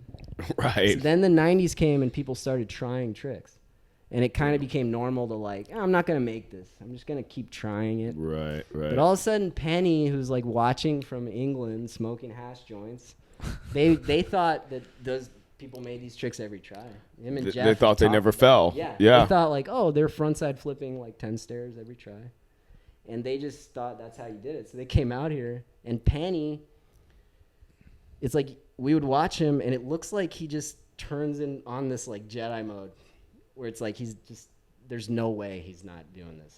Like you can see the body, like it's already over before he's even like rolled up the little whatever pyramid. The frontside flip's already done. You know what I mean? It's over, and that's what he brought. It was like this crazy, like what? Like, oh, he's not gonna even try. It's over. And his demeanor was like that. He's just like this, like, yeah. No, yeah, like the big. It's done. Like, it was so gnarly. Like they heckled him, at like the first contest he skated. They were just like, nah, this kid cannot be allowed to, It's gonna make us Americans look real bad. So, yeah. I mean, Penny is another one. Like people just need to know, like, right. what he did. I don't even. There's no equivalent because it's kind of like if you just switch flip back tail Del Toro, but like real casual. Just like, I'm gonna do it. I mean, Penny is And just rolled away and like. Right, that's what I remember. What Penny, like. Yeah. The switch frontside flip down Carlsbad, like. He kind of looks like he just like touches the ground after. I mean, he's just, like he's not even aware that it's a big gap. I don't. You know what I mean? Like I don't even think he understands. it's all those like, hash like, joints, bro. Like just just a lot of steez, a lot of finesse, the big baggy. Dude. Clothes, right? Jedi shit, dude. Yeah. And when he was on point, because from my understanding, there's like a point where, I mean, it's none of my business, but from what I understood, he had to start taking medication, and that changed his connection with the skateboard. Right. Interesting. And yeah. What, like a pain thing or like a mental health thing? I think he's had, issues. Okay, for sure. Yeah. Mental health. Yeah. Right. For sure. But that was my understanding because I was confused as a fan. Like, because I was wondering because he's still got the tricks, but he doesn't have that like just Jedi. Like, I mean, there was a point where he almost disappeared. Yes. You know what I mean? Yeah. And then he reappears. I see him sometimes with like Joey Torche, who's Ace. The Ace truck owner, and they hang a lot when he's out there, and so, I think Mark too. You got to go back to Mark. Okay, yeah. There's like, I don't know why when we were talking earlier, like he front blunted right when I got to UCLA. He front blunted those brick hubbas, that everyone skates now up. Mm-hmm. He front blunted it. Dill front blunted it. It was like, okay, cool. But like years later, my friend from UCLA, this dude Kevin, was like, yeah, we were there that day. He front blunted it, and this is what I was saying. Like, I don't think Mark knows what he's done. He front blunted it, and then he got it. He basically was getting into nollie front blunts and sliding the whole thing. Oh wow! Like straight nollie front blunts, like a bunch of them. He would just slide down the whole thing, but they didn't film it or anything. Like that's so gnarly, right? Like in Are 90. you kidding me? Yeah, this is no one was doing that, right? Like straight nollie onto a hubba, like front blunt, like Yeah. so stuff like that. Like Okay. I think Mark is. Yeah. I know he's like highly celebrated, Mm-hmm. but I still think like it's all valid and even more so. Like, Cool. Yeah. You talked about that term that Greco says, like if they're going to skate for life, you know, if it's in them. And then you just mentioned Mark doing nollie front blunts and nobody filming it. You know what I mean? And so that's a thing where like, do you think kids will skate and do tricks now without a clip? Does that happen anymore? I mean, you know, like I was that's another just- thing with social media. I mean, yeah.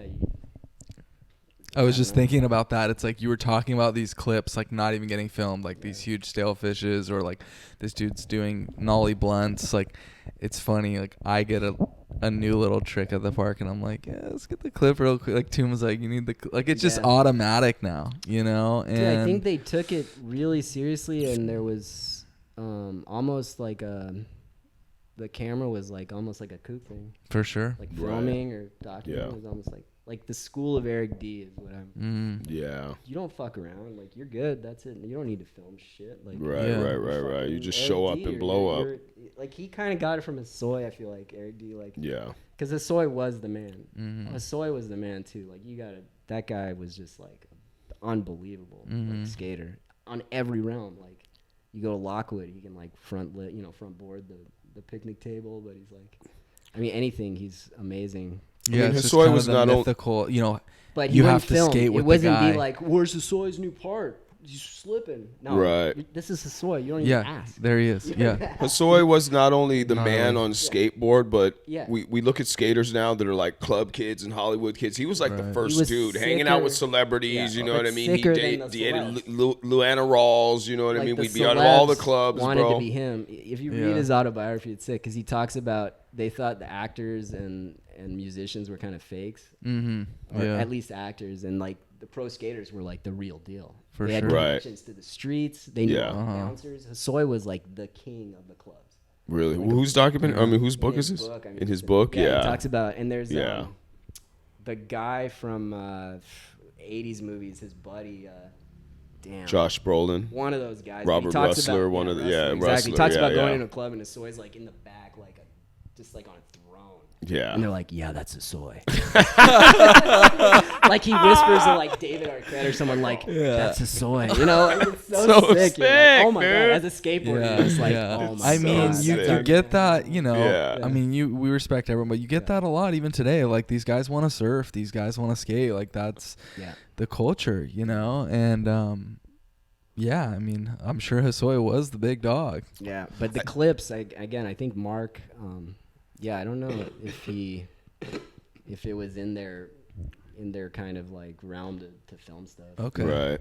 I know he wanted tricks, like the nose blunt slide, for example. Like this was like a thing that Mark really wanted. He thought it was possible. blunt. Everyone was like, "No, it's not possible." You know, like Guy Marin, like you're crazy, dude. How are you gonna nose slide on the top? And they're like, you're nuts.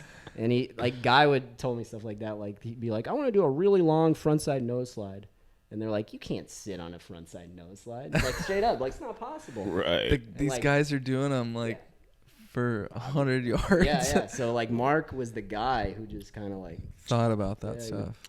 make You it know happen. what stands out for me a lot with Mark is the rail he did at Smash School up on 4th Street. One of the big kink longest kinked rails. Nobody had done that before either, you know. I've heard he just went there randomly with his brother or something. Like they had filmed other stuff that day. And Right. Like, let's go up there, and it's like whoa, okay. Probably first try. Probably. So those are 4 big names from that really influential era. I mean, Yeah. Cardiel's like big favorite okay. because of the passion. Like there's something therapeutic about skateboarding, and if you're completely dispassionate, like I don't know if you get I don't know. Some of us have to get really like passionate, you know, and Right. like Cardiel's just, he showed us kind of how you can take the full force of that passion and like turn it into a tail slide. Right. You know what I mean? Okay. Just like, Right, Yeah. right, I'm gonna right. tail slide with every fucking atom in my body. I'm gonna like Right. murder this tail slide. Right. And he, like the hands, the like everything's clenched, you know. It's just, like, Right. I feel like he brought us something, and I'll always love that guy. Sick. Okay, cool. So you're saying you watch a lot of old parts if you're gonna watch skating. If you had to pick a couple guys right now that are active, that are, you know, putting out clips on their Instagram or video parts, who would you watch? 3, 4, 5 guys. Yeah, I mean, I love probably the same stuff, like the limousine guys, Cyrus and, you know, Max, and I love like all those guys. I mean, there's so many good skaters now. It's And- crazy. We were just talking about. I mean, these guys, Yeah. the technical Yeah. tricks Yeah. that are happening. And they're creative. I mean, they really are adapting like the building blocks that were handed to them to yeah. new spots, to different things. I mean, it's Right. really interesting to watch. And I'm interested even like in the women's skateboarding, like just the level, seeing it come up. Mm-hmm. Like I'll continuously like check back and be like, whoa, this, like some of that one girl that skates vert, for example, like I follow, damn, I'm gonna blank on this, but Arista True? No. the little Reese, Yes. so she just does like kickflip nose slides and stuff. And to me, watching it, I mean, Mhm. I'm like, it's a sick trick, a kickflip Yeah, nose slide on yeah. vert. So I'm like, I'm kind of into all of it. Cool. Yeah, I can't. Well, she also Couple does more names, kickflip or- nose slides over that gap at Tony Hawk's That's the ramp. one, You yeah, know that what I girl. mean? That's like a 20-foot gap. Man, I know I'm gonna miss like one Yeah. of my favorite current skaters. Who am I? T-Funk. T-Funk's sick. I like T-Funk.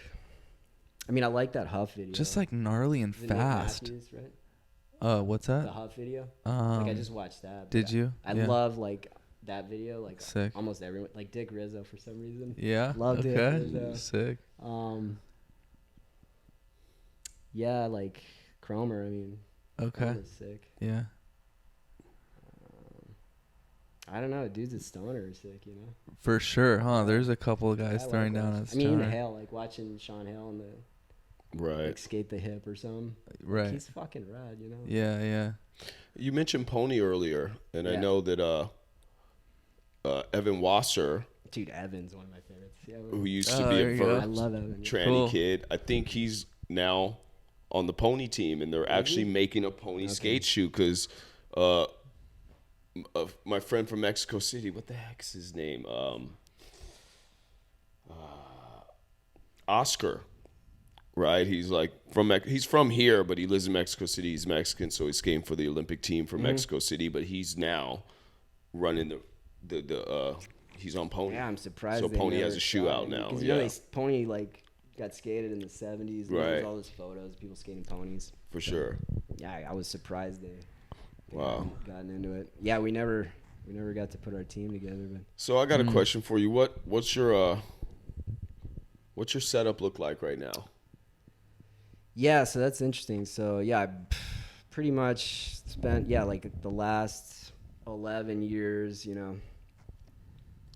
So Transworld, I ended up back at Transworld, you know, as associate editor with Jamie when Jamie was editor. Right. And that went until 2019. You know, in 2019, our salaries kind of stopped when the magazine stopped. Yeah.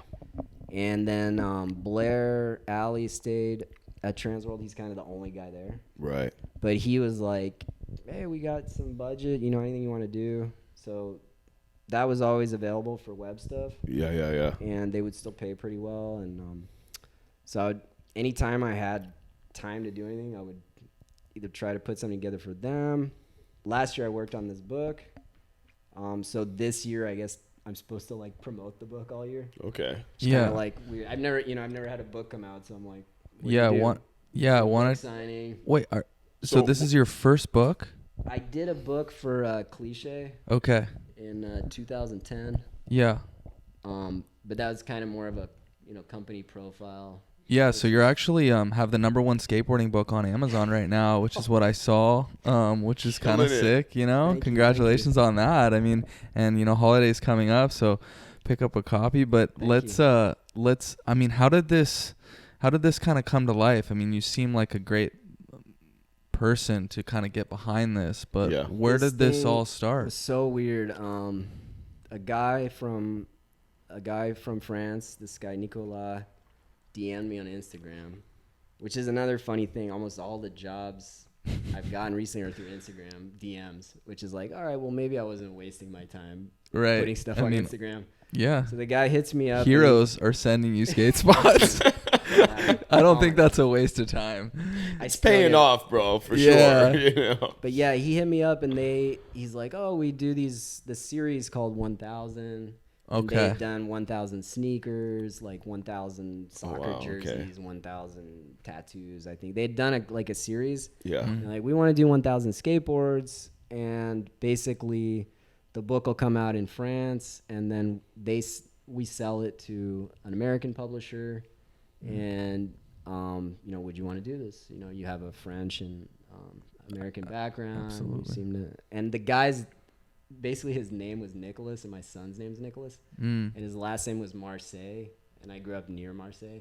Okay. So that was enough for me to tell my wife, like, I creator. got to do this. Right. Yeah. Okay. You know what I mean? I know. I feel you. Yeah. It's spelled the same as my son. I was like, all right, I'm going to do this. And, they send me a contract, and, it's like, well, you get like a percentage. You get like a small signing fee and a percentage. Right. And I'll see next year, basically, what the royalties are. Right.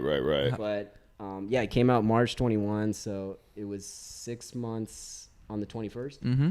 And I posted about it, and somehow through posting it about it on Instagram, it knocks it back up to that number 1 spot on the Amazon list, which is another reason it's kind of cool to have Instagram, because you can. Yeah, it's amazing. I mean, stuff. and actually, like, as I was looking into it and just we were flipping through, Tuma has a board in there, which is super sick. Santa Monica Airlines from 91. Or was it 93? It was my second model. 92. 92. Yeah. So that's awesome. But I have questions about how did you get all the scans? How did you get all these photos? That was the trickiest thing, and that is something that they say they do a deluxe edition like in a year or two, and that's also where the author, I guess, gets like a better, like you get like a 50%, better deal on that, 50% of it or something, and they do like a hard cover, more of a coffee table thing, and like some bonus content. But so what I did is so that's okay. Hold on. I went in and chose the 1,000 skateboards because when he hit me up, I didn't know. I knew right away that they were going to have trouble finding them, But they weren't telling me that I was the person responsible. And I sometimes make mistakes, like, I'll just do it all. But I was like, I'm just going to stay in my lane and see what happens. So I chose my dream list of 1,000 boards. Right. Sent it to this guy in Paris who's doing the layout. And I am a board collector, so I pretty much unpacked and shot every board I had that was in the list. Mm-hmm. Yeah. There's more back in France that's packed away that I didn't take pictures of, and then I think we had maybe like 700 of them, and the guy came back and is like, I cannot find 1992. How do I find, Karma Toshev consolidated board? I'm just like, yeah, good luck, dude. Seriously. Good luck, man. Because they made like 100 of them. Right. And that was a name. I'm like, I can't even believe that came to mind, bro. So, and I had chosen them specifically, like, right, the most obscure board ever. You know what I mean? Like, never did I think like I'm gonna have to find these boards. Yeah. So he's like, well, no, we're going to need some help. So then there was like months of going back and forth trying to find the boards. Yeah. Mm-hmm. And even at that, like, he never sent me printouts, so I had like digital PDFs. Okay. So like even in the final, there's some boards that I'm like, the quality. You would like a better photo? I would like a better photo, and people have hit me up and been like, "Yo, what's up with this?" Like, and I'm like, "Dude, I feel responsible, right? Because my name's on it, but I'm not the art director." Okay, so a pro or someone from the brand has like reached out at some point? No, just one of the boards I think came from a guy's collection, and he was like, "How did my board get in the book?" So that this guy in Paris must have like found it on the internet, right, cut it out and put it in, which is like, all right, it's on the internet. Yeah. And I reached out to the guys in Paris. They're like, "Well, if it's on the internet, it's public domain." that's what they all say. Yeah, Yeah. that's, I mean, that's And the guy- lawyer's so I job, was and like, sorry, yeah. man, like Oh it's shoot. a mass-produced product, you know. It's Yeah. not like, but yeah, if I that was the it's nuts. Just and then luckily at the end they came back and they were like, we need some photos, you know. And I was like, okay, well, can one of your friends maybe? I was like, one of my friends. But I reached out to Grant Britton, who was like, you know, like for me like a dream. Grant Britton, legendary skateboard photographer, who's just like Oh, sorry. he's helped build skateboarding again to what it is, you know. He's after mofo, but like he's the man, you know what I mean? Grant is the man. I love you, Grant, you know. Yeah. So shout out to Grant Britton. Yeah, he was cool enough to allow me to like run his photos. So we paid him, and but yeah, finding the boards was like the hardest part, and that's one thing. Yeah, I'd love to for the deluxe edition, like going. Because I actually have boards even that I could have sent rather than some of them. So, have you thought about possibly doing a show or anything like that with some of the collectibles and just getting the book out there and things like that? That's a great idea. I did a signing at Rip City like in June. Oh, nice. And we sold some books. I didn't know what to do, and the publishing company's like, well, choose a location and do a book signing. It would be awesome. Did you sign that copy for 2 months? This one's signed. Cool. Of Perfect. course. No, yeah, it's all good. I mean, we'll just keep it here in the and then studio. I did another signing just now in July in France. My sister has this kind of like multicultural daycare center in the village, like where we grew up. So she was like, she wanted me to do a signing there. Nice. So I hung boards from my collection that are in France at that one. Nice. And it was really cool, like, because it makes sense. You have like the boards hung and the absolutely books. Right. So I've been thinking I may do another, even like a pop-up thing. That would be so cool. I have so many boards just like sitting, and they never see the light of day. That would be so like fun. the boards I hung in France, they had been boxed up since I got fired from Skateboarder and shipped them home in 2004. So they're just They'd sitting never somewhere. seen the light of day since 2004, and they were like pretty sick boards. It was like Julian's board from you know, the syringe board, and I have like, because I was pretty into collecting like before I had kids. I was like just like. So you've mentioned your collection like maybe 4 times now. I'm just curious as to how many boards you would guess that you had without. That's a good question. Even in our apartment here, like so many people lived in our apartment, like all Robbie's boards. There's like probably thousands, but Wow. Seriously. because when I worked as Skateboarder too, we started collecting, and that was like the gravy days of the industry. Like you'd get a catalog from Dwindle, for sure. and you just go through circle, Whatever, and anything it sends that you whatever you looked want. Like It was it just- might be like a good collector board. Yeah. I would just go through catalogs and be like, send me these, please, and you'd get a box like the next week. So And I just ship sick. those boxes. So I don't even know. I haven't opened some of them. There's Whoa. like workshop series from like 2000s, you know, like all the Yeah, I bootleg. think- Jay Strickland was like roommates with our art director. Wow. So I got all the bootleg stuff because I was like, ooh, this is going to be hot. Yeah. Because it's not going to last. Like, no offense, like Jay, kill me, but... Yeah, it was like the Knox Godoy drawings and stuff. I was like, oh yeah, like train wreck. All this I had stuff? a train wreck pro That's model. so rad.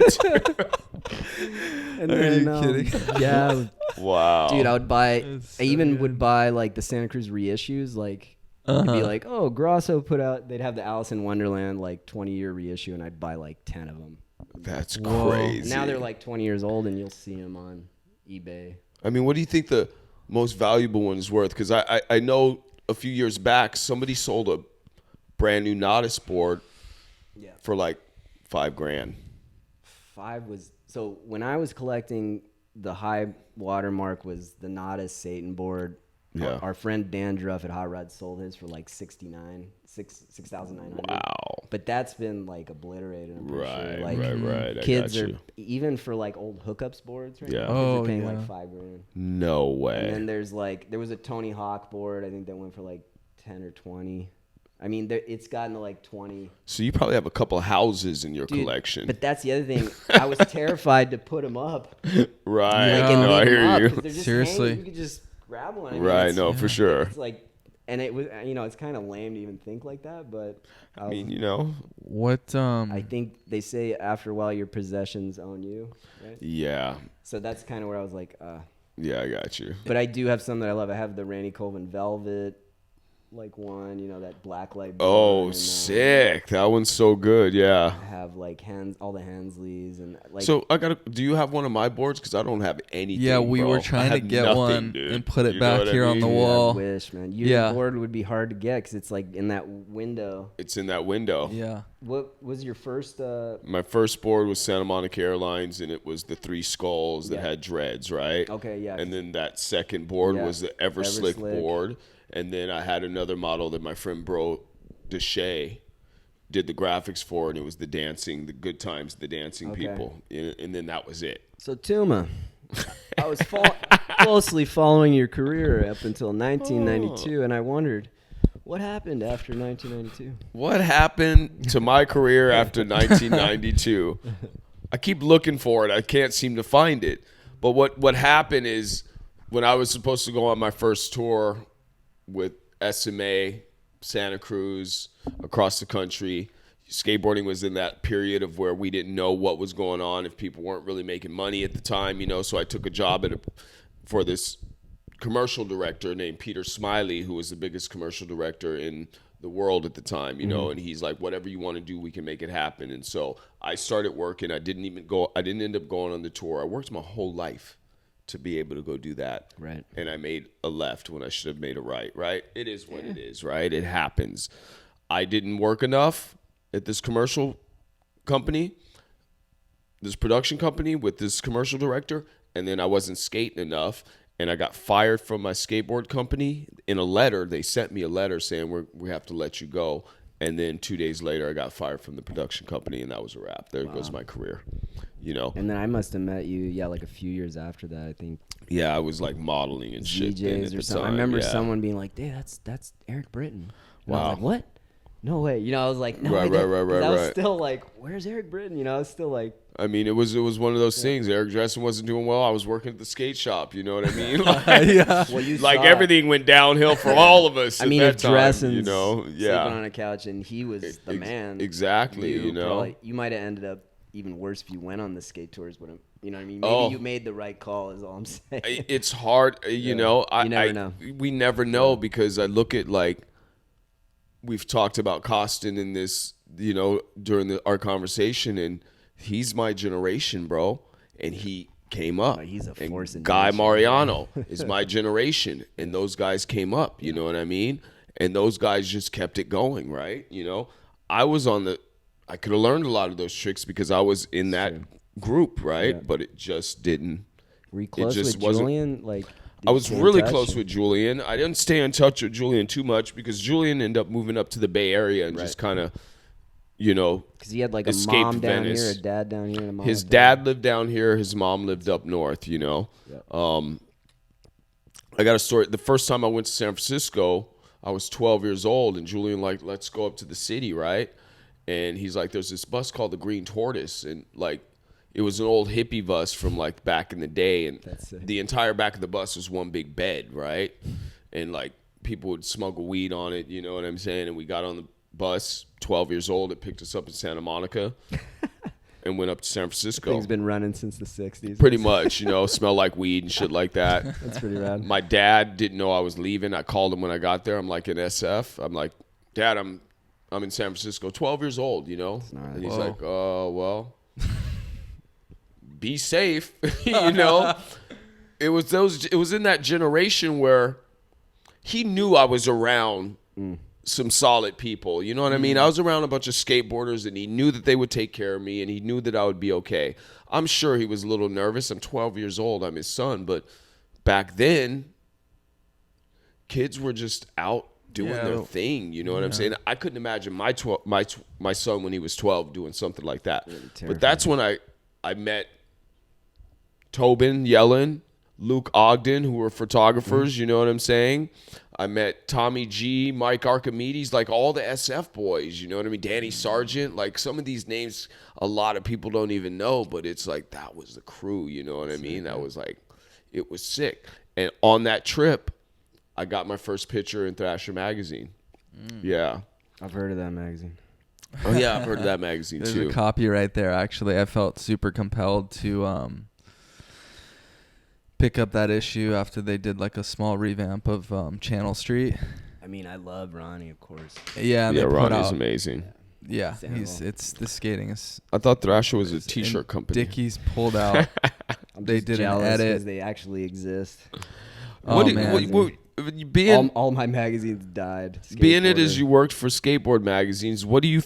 Is there any future in magazines it's again? funny. Is it coming? Is it going to become I nostalgic? think it and for, should like, come back. You know, is it coming back? Well, I went home this summer and I was like doing the book signing, and I came back and I was like, it might be time to just try to get a salary job, like Right. hit up your Vans or your whatever Yeah. your contacts.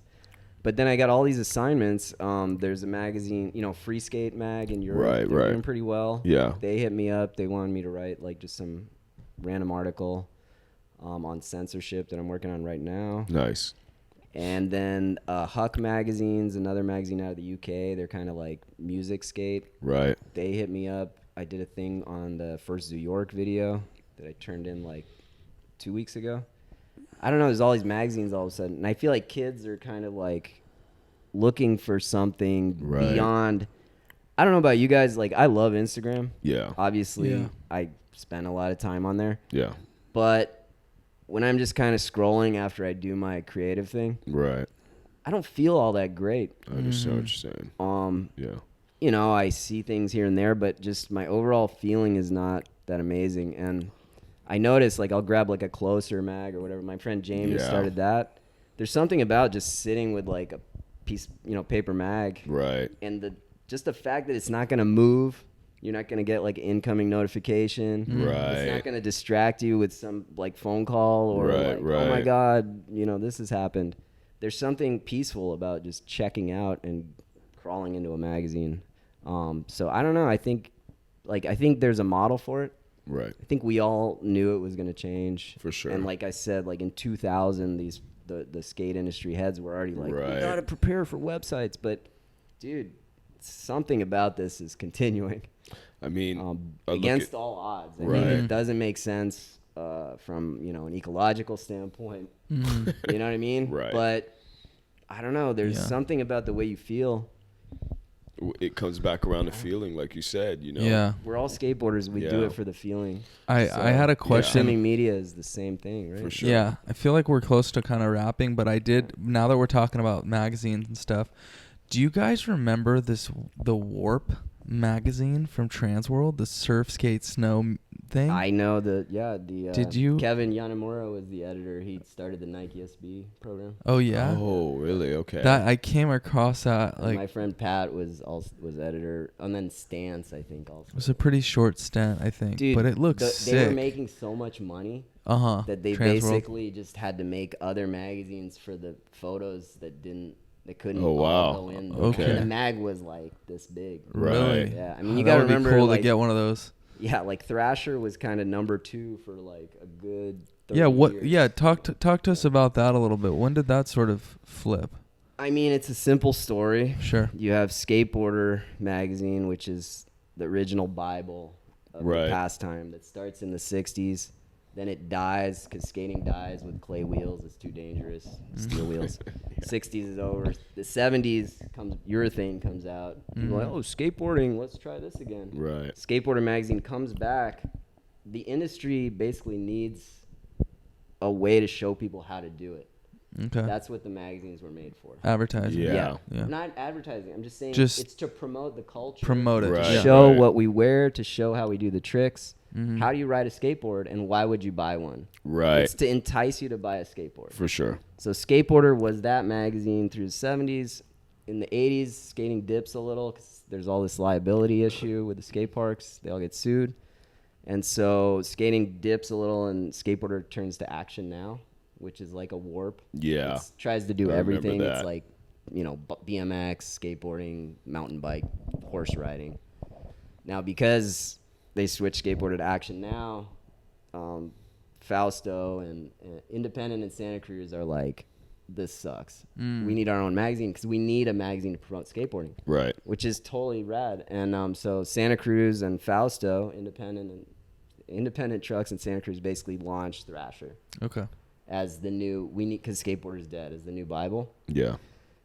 Then you have like Larry Balma and Peggy Cozens in San Diego, who are like disagree with the model.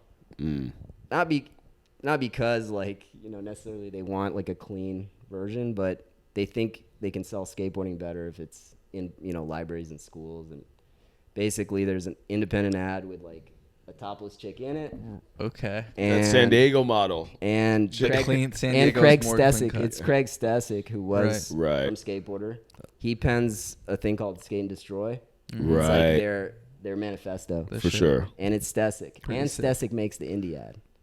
Oh, right. Yeah, Stesic all the absolutely. way. Yeah. Craig Stesic's like the secret guy that made everything in skateboarding. Yeah. You just got to know. And he lives on Armacost right over here. Right. He Don't sure does. blank Yeah. that Yeah, we got to cut that out. Definitely. What's the address? I live Melanie's going to freak out, dude. Yeah. I live on Armacost. So Yeah. I'm always like super proud, but like Armacost between Wilshire and Santa Monica. So Yeah. Anyways, we'll cut all that out, but basically they, because of the topless chick and because the Skate and Destroy thing, they decide like we need a magazine that can basically be in public libraries and can sit in, everywhere and that'll sell skateboarding. Not because they believe, just because it's a better business model for the industry. Right. And it is. So it surpasses Thrasher. Okay. It becomes the biggest magazine, and it stays the biggest magazine until probably like 2008, maybe 9, around there. Okay. I always heard from Stricker before he died that Thrasher was like about to be done. Really? I heard that He too. was like, next month it's over, dude. They're done. No. And he was gung ho. Like he was like, we're fucking them. Stricker was gnarly. Like he was like a guy that came from our generation and looked at it just as like, this is a war. I mean, a friendly business war, but like we're gonna win this. Right. Thrasher was going hard at him too. It was like, they had Jamie Thomas put like human shit like on our doorstep for like a King of the Road thing. Oh right, yeah, King of the Road. 2004 or something. And I was like, I called up Burnett from France, like wasted, like your family's dead, your mom's dead. Oh, gnarly. He's like, Mesa told me to do it. I called up Mesa. I'm like, Mesa, your mom's dead, your family's dead. Whoa. I had to make amends for all this. Yeah, of course. that's heavy. Sure. But basically, Transworld is just the mainstream model, and it got bought by Time Warner, I think for like however many million. So about 09. 09, I think. There's another shift. It sounds like Thrasher is doing really well, with the apparel and everything. And Transworld, like, I don't know. I think it hit a wall, and then magazines in general started dying. Right. Was there any sort like? Is it cool that I have that hair? Or should I have tucked that under the couch or Dude, something? I was like a skateboarder guy, like Yeah. I loved all the mags. Skateboarder, yeah. It was just funny in France. Like for some reason, I got a couple Transworlds before I saw Thrasher. Right. So like when you have one magazine, like I thought Britain was like the photos were in Britain. Oh, right. Like even though it's different, it's like not even spelled the same, but I was like, they're all in Britain. And then I was like, this is incredible. But I mean, I read like every even the little anything words in there, the photo, fine print under the subscribe ad, Yeah. It was the only magazine I had. So, and then Skateboarder became like kind of my thing. Okay. And then I think when Thrasher started doing Skater of the Year, I copped a resentment because Skater of the Year was skateboarders. Right. It was like Steve Olson. Yeah. Skateboarder of the Year. Yeah. And I remember at Skateboarder, I was told Maze, I was like, we should just fuck those dudes. Like, tell them it's not theirs. Wait, so how did that work? Did they both keep doing it? No, we deferred to them. Oh, wow. Really? Oh. Yeah. Because Yeah. Mesa was, Phelps would call Mesa. Like, Oh, really? Phelps is gnarly, though. Yeah. He knew Phelps. Yeah. I mean, Phelps knew that Mesa was further down the SF food chain. Right. He could just call and bully. Yeah. Mesa. No, he'd be for like, sure. yeah, what are you dumbasses doing? Yeah, like he'd say Phelps. gnarly That is shit. so like it's Yeah. like because these guys are like gnarly skater dudes, Yeah. but then they're like running these companies, and so it's like almost like a turf war. Yeah, I you think know? Phelps. Honestly, I think Phelps saw the potential, because it was sick. Like Mesa was doing a great job. Right. Just with skateboarders. Okay. Yeah. And basically at the end, Skateboarder bought Transworld. Oh, right. That's right. And then they deaded Skateboarder. And at that point, I was like interviewing to get the editor-in-chief job. Mm-hmm.